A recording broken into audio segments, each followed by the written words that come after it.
Bueno, hablaremos un poco de opio y de morfina y también de Daniel Defoe, de Robinson Crusoe Y otras pestes. y otras cosas. No y de otras Wilkie pestes. Collins, que es amigo suyo. Wilkie Collins era el enemigo de Daniel Defoe, el autor de Robinson Crusoe, y creó en su novela La Piedra Lunar, una novela policial muy extensa, probablemente la primera de las novelas policiales. Muy como se dice. linda, además. Una novela de peripecias. Sí. Una Y había historia. un mayordomo que se llamaba Betteredge, que pensaba que leyendo Robinson Crusoe se resolvían todos los problemas. Para él ese libro era como la Biblia. Y entonces la novela esta, La Piedra Lunar, está llena de parlamentos absurdos de Betteredge, destinados a poner en ridículo a Daniel Defoe, al pobre Daniel Defoe. ¿Qué tiene que ver Daniel Defoe con la morfina y con el opio? Vamos a ver, señores, un momento. No le están levantando apuestas al fondo, caballero, Claro. y va a perder usted. Bueno, el hombre que salvó al verdadero Robinson Crusoe, que se llamaba Alexander Selkirk, creo, o algo así, de la isla Juan Fernández en 1709, se llamaba Thomas Dover. Capitaneaba el Duke, que era un barco con patente de corso. Un galeón con corsarios. Sí. Exactamente. Este amigo Selkirk había sido castigado por sus compañeros de embarcación, que lo habían dejado en una isla librado a su suerte. Si no lo aguantaban más, y como en ese entonces todavía había islas desiertas, eligieron una y lo dejaron ahí, supongo que con un tonel de ron y una pistola. Una pistola y un cuchillo. Sí. En esa historia se basó Defoe para escribir el Robinson Crusoe. Algunos dicen que Selkirk se lo contó a Defoe en una taberna. Es posible, porque convengamos que la noticia del naufragio, primero del Sankt Post, que era el primer barco, y qué sé yo, apareció en los diarios, y el retorno de Selkirk a la civilización Claro, también. debe haber sido Y a la taberna íbamos todos en esa una época, así noticia, que- claro, muy, muy importante, ¿no? Aquí alguna vez hemos señalado un abuso de Defoe en el Robinson Crusoe. No sé si usted se acuerda. Sí. Decíamos que en muchos momentos del relato el personaje nada hacia el barco naufragado y rescata rescatar algún cosas. elemento que le sirve. Y con esto se invalida toda la gracia de ese libro, que consistía en que un hombre civilizado volviera a un estado, o sea, que no tuviera ninguna ayuda tecnológica y sin embargo se ingeniara para salir adelante. Al estado de gracia del buen salvaje que el amigo Rousseau tan bien explotaría, ¿no? Por cierto. Pero si vos vas al barco a cada rato para resolver un problema, es decir, ¿qué problema? Un problema literario, evidentemente. ¿Para qué nadaba Robinson al barco? Para resolver un problema de argumento. Totalmente. Después dice, ¿cómo va a ser este tipo? No sé, Bueno, además, en principio, para saber la latitud de este lugar. Bueno, muy sencillo. Nada al barco y se trae un sextante y una brújula y lo que No, sea. el problema básico era cómo va a ser para escribir estas memorias que yo reproduzco como si Bueno, fuera va al él. barco a buscar papel. Claro, y la máquina de escribir que todavía no tenía. Bueno, pero muy bien. Pero dejemos de una vez a Defoe. ¿Qué tal? En 1710, Selkirk y Dover, el capitán del Duke, llegaron a Londres con un valioso botín. Poco después, Selkirk vendió su historia a Daniel Defoe, como hemos dicho. Dover pretendía ser médico.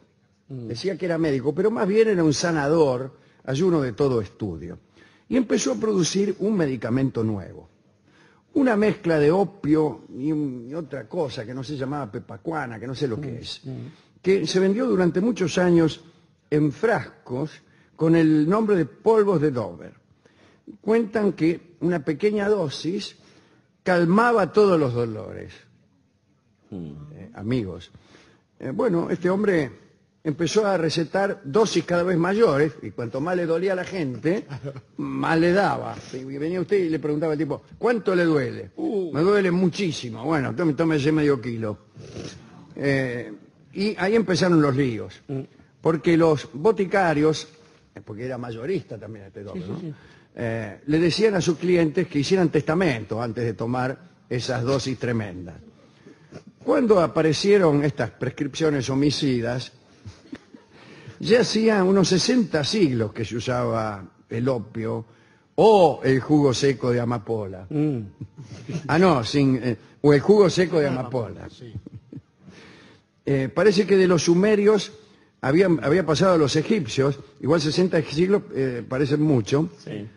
pero bueno, de estos, ¿Y cuáles? muchos, a los árabes, y allí lo tomaron los venecianos, los portugueses, los ingleses, los cuales por último lo impusieron a los chinos, como cualquiera sabe, Todo el mundo. en la famosa guerra del del mismo. Durante todo ese tiempo, desde que empezó el programa, el opio hizo posible la práctica de la medicina, porque era la única droga capaz de producir sueño con cierta facilidad. Alguien descubrió que la religión también después, pero... Sí, es verdad. Pero el capitán Dover puso fin a este asunto, al menos en el continente, porque las dosis que empleaba eran fatales. Por otra parte, parte del opio que aparecía en el mercado estaba adulterado, señor. Qué feo. Y no servía para nada. Tenía gusto a vainilla. Tenía gusto, sí, a polvo royal. De Dover. Como consecuencia de esto, que no sé lo que es, medio siglo después de la aparición de este señor, surgió una generación de doctores que habían aprendido de sus desilusionados maestros. ¿Habían aprendido qué cosa? Bueno, que era mejor olvidarse de las propiedades del opio y de la amapola. Por un tiempo, entonces se volvió a preferir que los pacientes gritaran como chanchos durante las operaciones, antes que someterlos a un sueño dudoso del que en ocasiones era imposible despertar. Pasaban de un sueño a otro, como suele decirse. Afortunado de él, dicen todavía. La verdad era que las dosis de opio no podían precisarse, porque a veces era muy puro y entonces virulento, y a veces no tanto, así que no sabías cuánto le dabas al tipo. A fines del siglo XVIII, un muchacho llamado Frederick Serturner, debe ser, claro, porque tiene... empezó a estudiar en la farmacia de una pequeña ciudad alemana. Posiblemente quieran decir que había empezado a estudiar farmacia. ¿Cómo se puede estudiar en una farmacia? Sí, Se puede ser alumno del farmacéutico. El boticario pensando que había recetas magistrales que consistían en la mezcla de cosas. Por Sí, ahí además los aprendices, ya Claro. desde hacía mucho tiempo, hacían este asunto, ¿no? Se adiestraban con un patrón que los mandaba a hacer pequeñas comisiones, tales como barrer.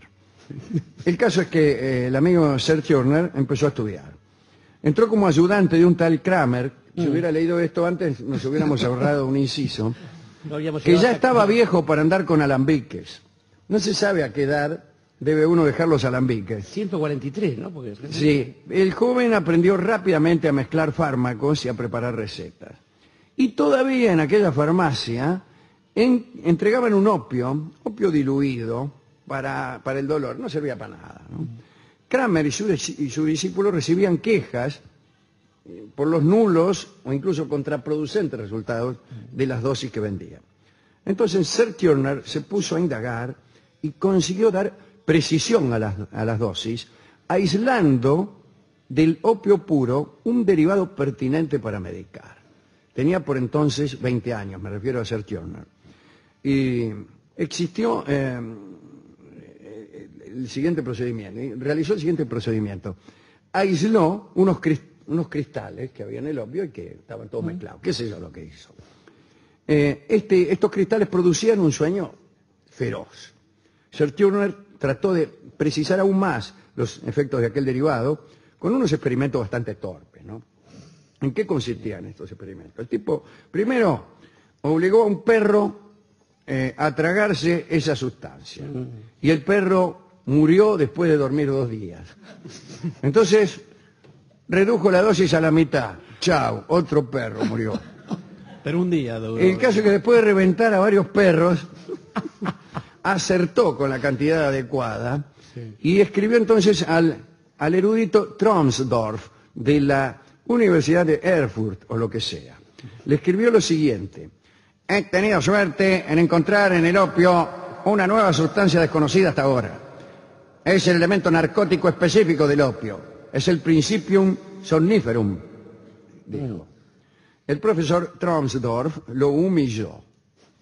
Publicó en la universidad el informe de Serturner, pero agregó: estos informes contienen sugestiones interesantes. Tenía una voz muy parecida Sí. a la del propio Sir Desarrollado por el estudio de la Turner. farmacia. eso. Estos informes contienen sugestiones interesantes, pero de ningún modo podemos considerar que las investigaciones sobre el opio estén terminadas. Dijo el tipo, chao. Sí, mis respetos a su perro. Chao. En 1806, Sir Turner se instaló en la ciudad de Einbeck, que queda al sur de Hannover, y por un tiempo se olvidó del opio y se dedicó a fabricar cañones. Bueno, Más o menos lo Es mismo. otra forma de exterminar gente más eficaz, ¿no? Un tiempo más tarde continuó con sus investigaciones e hizo algo muy audaz. Reunió a tres ñatos del pueblo, 3 tipos que andaban por ahí, 3 cualquiera, ¿no? Y concertó un encuentro nocturno en su laboratorio. 3 crotos, creo que eran, Sí. como nosotros. Parece el principio Frankenstein. Sí, sí. Bueno, lo reunió en su laboratorio. Sir Turner ofreció a cada uno una dosis de su preparado y para tranquilidad de sus visitantes le dijo que él también la iba a tomar. Momento, dicen, yo también voy a tomar. Entonces, salud, salud. Bueno. Dice la crónica, la de ayer, que Sir Turner vio que los visitantes se ponían pálidos y sudorosos. Va. Y el propio Sir Turner se sentía un poco mareado, pero se reía y hacía gestos con la cabeza para darle confianza a los demás. No sea una cosa que se le murieran del susto. Poco después, uno de los ñatos cayó al suelo y se puso a roncar. Otro se desplomó en la silla y se durmió ahí nomás. El último quiso rajar, pero a mitad de camino se sentó en el suelo y se extendió en el piso. Sir Turner tomaba nota hasta que él mismo cayó redondo. Unas horas más tarde, Sir Turner recobró la conciencia y vio que los 3 muchachos aún dormían. Los observó y vio que tenían la piel un poco verde. Ahí se asustó y les hizo absorber vinagre, que es lo que hubiera hecho cualquiera de nosotros. Claro. Tuvo suerte porque estas personas se recuperaron. Después de aquel experimento, Sir Turner redactó un nuevo informe y le dio nombre a este derivado. Y recordando Morfeo, dios del sueño, lo llamó morfina. El informe recorrió varias academias. Y quien más felicitó a Sir Turner fue Guy Lussac, un amigo de este programa. Aquel tipo que hacía investigaciones en globo. Y que un día tiró una silla del globo que cayó en la puerta de una iglesia y todos creyeron que era una silla que caía ¿de dónde? Del paraíso. Dios. Allí se sentaría algún bienaventurado, dijeron. Sí. Bueno, y Guy Lussac fue el que estableció ahí en los globos que el volumen de los gases tenía mucho que ver con la presión y la temperatura. Y mire usted que usa termómetro, el tipo se dio cuenta de que por cada grado que bajaba la temperatura, el gas reducía su volumen en una fracción, en una 237ava parte de su volumen. 1 sobre 237, por cada grado que bajaba la temperatura.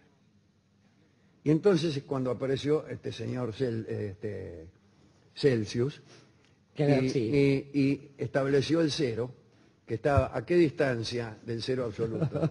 237. ¿Por qué? Porque cuando la temperatura bajaba a un punto tal que el gas ya no tenía volumen, ese era el punto del frío absoluto. Exactamente. El gas en el frío absoluto no tiene ningún volumen, señora. Por eso que la garrafa no le agarra bien. Claro.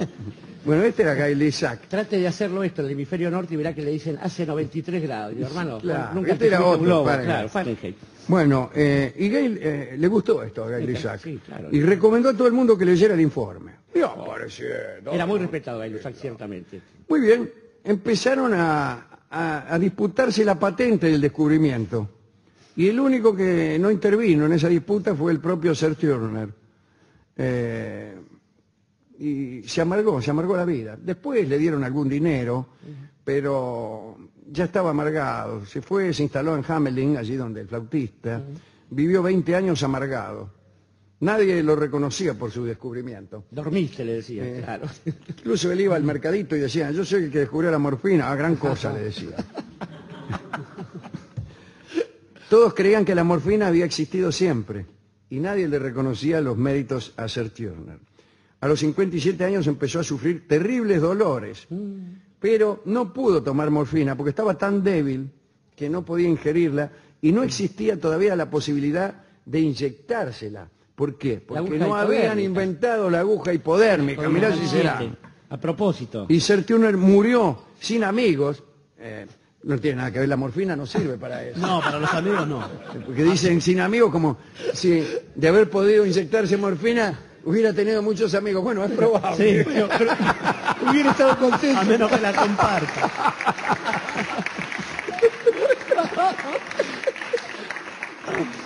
Es una verdadera fábula moral. Murió en 1841. Ah. Un último detalle. Al año siguiente, mire lo que son las Qué mala cosas, suerte. el doctor Alexander Wood inventó la aguja hipodérmica y comenzó a indicarse morfina inyectable a la gente. Pero este doctor Wood pagó caro su descubrimiento. Sí. Un terrible y extraño mal tomó a su esposa.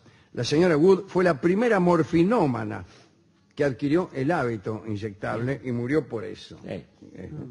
Bueno, esta es la historia del pobre Sir Turner, del pobre Wood, del opio y de la morfina. Así que, si usted quiere, puede dedicarle a alguien. Podemos intentarlo sin hablar de amistades personales como Selkirk y Juan Fernández.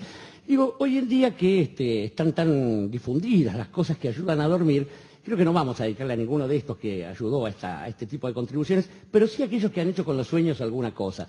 Empezando por un amigo suyo, un doctor judío austríaco, Sigmund Freud, que también probaba con químicos y que yo creo que alguna vez pensó en ese tipo de cosas. A otro amigo de este programa que estaba ahí vinculado con la realeza española, con un señor llamado Goya, que alguna vez pintó que esto de que el sueño de la razón engendra monstruos. Y solo para terminarlo, a su amigo Spinetta, que alguna vez escribió Plegaria para un niño dormido, me parece que hay formas de dormir y formas de ser dormido. Y también al padre de la patria, a quien sus enemigos acusaban de tomar opio. De tomar láudano, claro. Él tomaba láudano por una enfermedad. Tiene razón, está muy bien. Y además, digamos, es destacable que la gente que consumía esto habitualmente, en cierta burguesía, en cierta nobleza también, ¿para qué negarlo?, lo hacía por una idea del dolor. Convengamos que el general José Francisco usaba el láudano porque tenía una úlcera galopante, un dolor realmente brutal, y se ayudó con el láudano para cruzar la cordillera, que a la hora, muchachos, de tomar alguna porquería, siempre es mejor hacer algo como, por ejemplo, Libertad América, ¿no? Sí, en vez de poner los ojos en blanco y mirar para arriba. y tocar la guitarra. Bien. El caso es que vamos a escuchar a Lolita Torres. Hemos ido a la discoteca, Sí, etcétera, ¿no? El discotecario no entendió nada. Estaba durmiendo incluso. Estaba Sí, dice que, bueno, no importa, él se daba con Sangajol, qué sé yo. Inyectable. Y conseguimos una canción gallega. Lo conseguimos en atención a la visita que nos hace nuestro amigo Vicente Muleiro, hombre de Cantareiras. Escucharemos una canción gallega que se llama Despierta, mi amor, o Desperta, meu amor. La canta en gallego Lolita Torres.